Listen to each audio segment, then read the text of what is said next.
The winter air of January 1942 in Saxony was bitingly cold, a physical assault that matched the psychological pressure bearing down on Lieutenant Harry Neve. He stood at the formidable gates of Colditz Castle, a fortress designated by the German High Command as Barlager, a special camp designed for those Allied officers who had already proven themselves to be incorrigible escape risks. Neve was disguised in a German officer's uniform, the paint on the insignia barely dry, his pockets filled with forged papers that would not withstand a thorough forensic scrutiny. Every muscle in his body was tense, fighting the urge to run. As he walked past the sentries, he knew that the guards surrounding him were trained to spot the slightest anomaly, a hesitation in step, an incorrect salute, a flicker of fear in the eyes. One mistake meant capture, solitary confinement, or a bullet. Yet Neve possessed a secret advantage that the guards, despite their rigorous searches and intrusive inspections, had failed to detect. Sewn deeply into the lining of his converted tunic was a piece of technology so diminutive it defied logic. It was a compass, no larger than a human thumbnail, hidden in plain sight within the fabric of his disguise. In 48 hours, this tiny brass instrument would guide Neve across the frozen landscape to the Swiss border, making him the first British officer to successfully make a home run.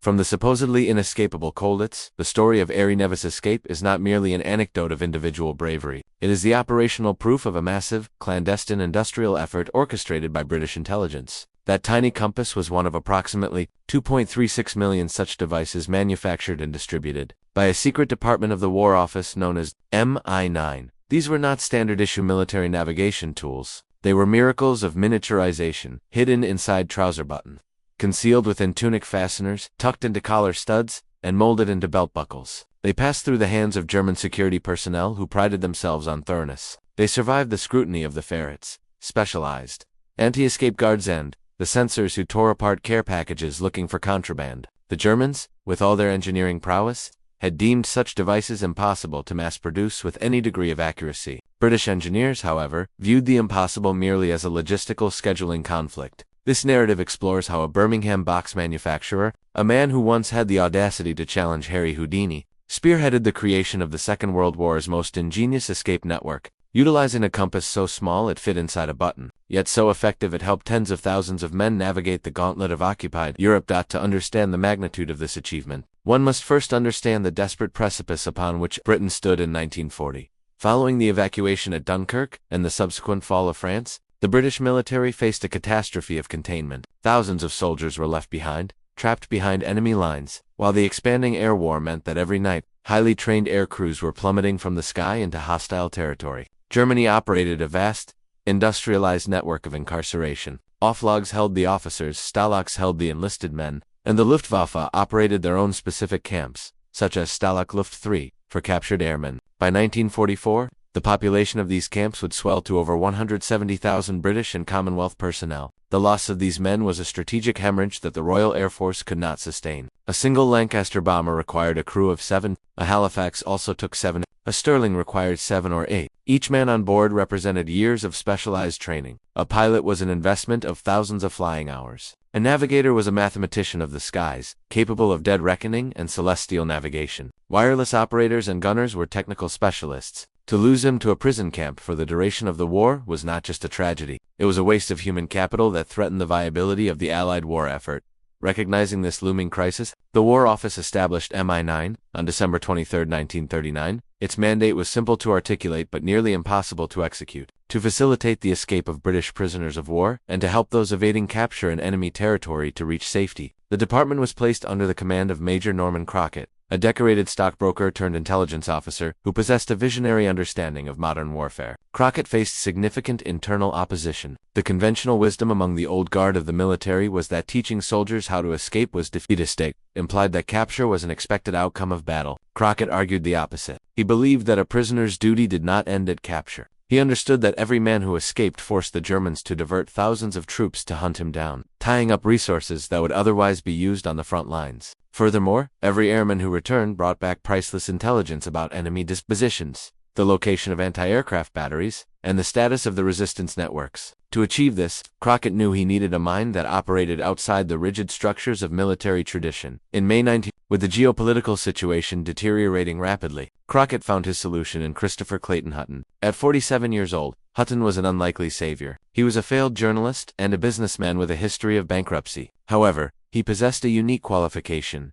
sheer, unadulterated eccentricity combined with a flair for the theatrical. In 1913, as a young man, Hutton had publicly challenged the legendary escapologist Harry Houdini. He had proposed building a wooden packing case on stage from which Houdini would have to escape. Although Houdini eventually won the challenge allegedly by bribing the carpenter, Hutton walked away with a profound lesson that would define his war work. He realized that escape was not a test of brute strength. It was an intellectual game of preparation, concealment, and thinking 3 moves ahead of the opponent. When Crockett interviewed him, Hutton reportedly recounted the Houdini story. Convincing the major that conventional military thinking was useless against the Nazis, Hutton was hired, given a small office, a limited budget, and a mandate to achieve the impossible. Hutton's first step was to consult with the experts of the previous war. He met with Lieutenant Johnny Evans, a legendary escaper from World War I, who distilled the philosophy of escape down to a trinity of necessities. Evans told him that a man on the run needed 3 things to survive: a map to show him where to go, a compass to keep him on that course, and food to keep him alive. Hutton attacked these problems with vigor. Maps were solved through the invention of silk printing. Unlike paper, silk maps were silent when unfolded, waterproof, and could be crushed into a ball the size of a walnut. Food was managed through concentrated high-calorie rations, but the compass presented a formidable engineering hurdle.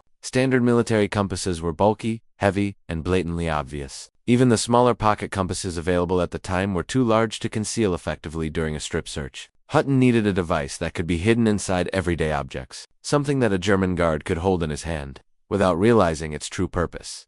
Hutton initially approached the established titans of the British instrument manufacturing industry. He presented his requirements: a compass accurate enough for land navigation, but small enough to fit inside a standard tunic button. The response was unanimous rejection. The major firms told them that the physics were impossible. They argued that miniaturizing a compass to that scale would render the magnetic field too weak to move the needle. The pivot mechanism would be too fragile to survive the manufacturing process, and the tolerances required were beyond the capability of existing machinery. Undeterred, Hutton turned away from the industrial giants and found a small firm in London called Blunt Brothers, run by 2 master instrument makers, George Waterlow and Dick Richards. This shop did not operate on corporate caution. When Hutton explained the problem, they didn't consult a board of directors. They simply looked at the specifications and told him they could produce 5,000 units a week. The technical specifications of the device created by Blunt Brothers remain a marvel of precision engineering, even by modern standards. The standard pillbox escape compass measured a mere 0.6 inches in diameter, roughly 15 millimeters. The casing was machined from brass, with walls only 0.015 inches thick.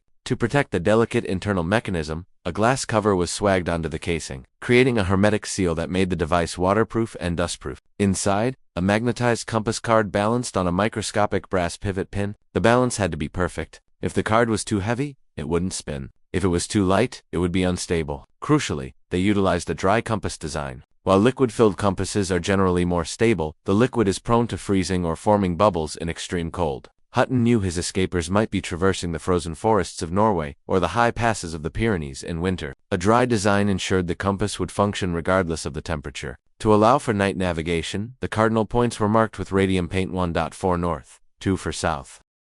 This radioactive luminescence meant the escaper could check his bearing in pitch darkness without striking a match or using a flashlight, actions that would instantly give away his position to a patrol. With the device invented, the next challenge was concealment. This was where Hutton's showman instincts and Houdini mindset flourished. He developed a trouser-fly button compass that operated on a 2-piece system. One button on the trousers contained a tiny pivot point, while another contained a magnetized steel disc. Individually, they looked like innocent buttons. But when a prisoner cut them off and balanced the magnetized button on the pivot button, it would rotate 2 point north. Tunic buttons were designed with reverse-threaded screw tops that opened to reveal the pillbox compass hidden inside. Belt buckles were hollowed out to contain folding pivot mechanisms. Collar studs, seemingly made of simple white plastic, had glass faces painted over. When the prisoner scratched away the paint, a compass dial was revealed underneath. Perhaps the most ingenious adaptation involved Bakelite waistcoat buttons. During the molding process, magnetized steel bars were embedded directly into the plastic. These buttons had no moving parts and looked completely solid, but if suspended from a piece of thread, the entire button would turn to align with magnetic north. The game of cat and mouse between MI9 and German camp security was constant and evolving. The Germans were not incompetent. They knew the British were smuggling aid to prisoners. When guards began to discover the screw-top buttons, Hutton anticipated their reaction. He ordered the production lines to switch from standard right-hand threading to left-hand threading. It was a brilliant psychological ploy. When a suspicious German guard grabbed a button and tried to unscrew it, by turning it counterclockwise, the universal motion for loosening, he would actually be tightening the seal.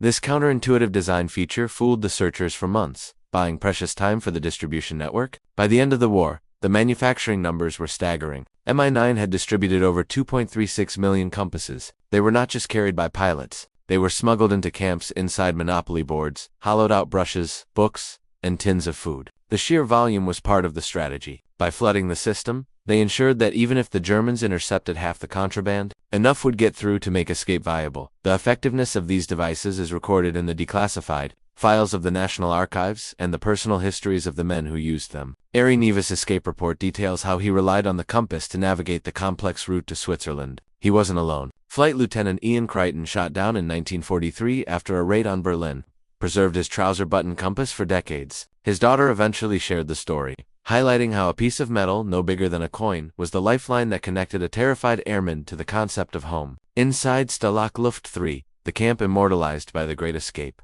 prisoners Al Haik and Johnny Travis took inspiration from the Mi-9 supplies. They established an internal workshop, manufacturing improvised compasses from melted fragments of Bakelite gramophone records and magnetized slivers of razor blades. They even stamped their creations with the mocking phrase "made in Stalag Luft 3, patent pending," a testament to the unbroken morale that the escape equipment helped to foster. It is important to distinguish between the escapers and the evaders, though both relied heavily on Hutton's gadgets. Escapers were those who had already been captured and held in prison camps. For them, the compass was the tool that allowed them to break out and travel hundreds of miles through the Reich. Evaders were airmen who had been shot down but not yet captured. For an evader, the situation was fluid and terrifying. He might be taken in by the resistance, moving from safe house to safe house along the famous escape lines. The Comet Line, which ran from Belgium through France to Spain, saved between 700 and 800 personnel. The WWII line assisted thousands more. However, these networks could only take a man so far. Eventually, there would come a point, usually at the foot of the Pyrenees Mountains, where the guides would turn back. The airmen would be left to cross the high, snow-covered peaks into neutral Spain alone. In those freezing dark moments, with German mountain troops patrolling the passes,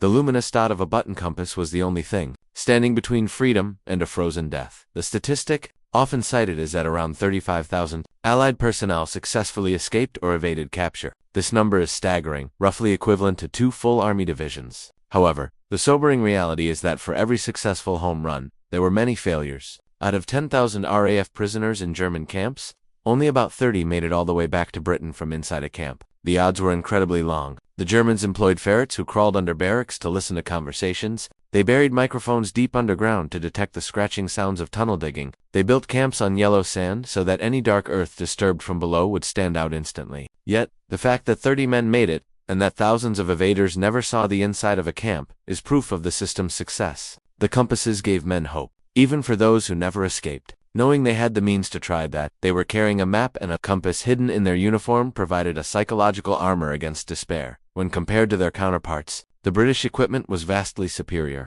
The Germans produced escape compasses for the Luftwaffe, but they were inferior in construction, often showing clumsy soldering seams and lacking the hermetic seals of the British versions. Furthermore, German pilots rarely needed them. They were flying over friendly territory for much of the war. The Americans, establishing their organization MISX later in the war, produced button compasses that were larger and less sophisticated than the British models. The U.S. relied heavily on Mi-9 to supply their air crews operating in the European theater. Acknowledging the British expertise in this niche field, the British advantage lay in their 3-year head start and the unique mind of Christopher Clayton Hutton, who approached the problem not as a soldier, but as a magician solving a puzzle. After the war, Mi-9 was dissolved. Its mission accomplished. The organization that had been dismissed as defeatist had proven to be one of the most cost-effective multipliers of the war effort. The technologies developed by Hutton and his team did not disappear. They evolved. Today, standard NATO survival kits still include button compasses that are direct descendants of the 1940 designs. The SEER, survival, evasion,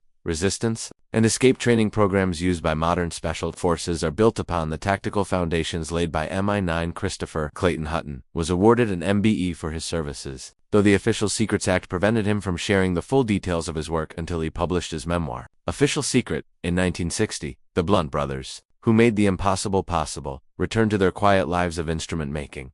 Today, these compasses are rare artifacts, housed in institutions like the Imperial War Museum in London and the Australian War Memorial. They are sought after by collectors, though the market is rife with forgeries. A genuine novi compass, with its correct threading and faint, ghostly glow of original radium, is a physical connection to a time when engineering ingenuity was the difference between life and death. When we look back at the image of Eri Neve standing at the gates of Colditz, we see more than just a man in a disguise. We see the culmination of a vast, hidden industrial effort. We see the result of a boxmaker who challenged a magician, and two craftsmen who refused to say no. Against the industrial might of the Third Reich, against the Surtites, the dogs, and the machine guns, the British deployed a weapon that made no sound and fired no bullets. They deployed a button that pointed north. In the end, tens of thousands of men found their way home because a tiny piece of brass whispered the way to freedom.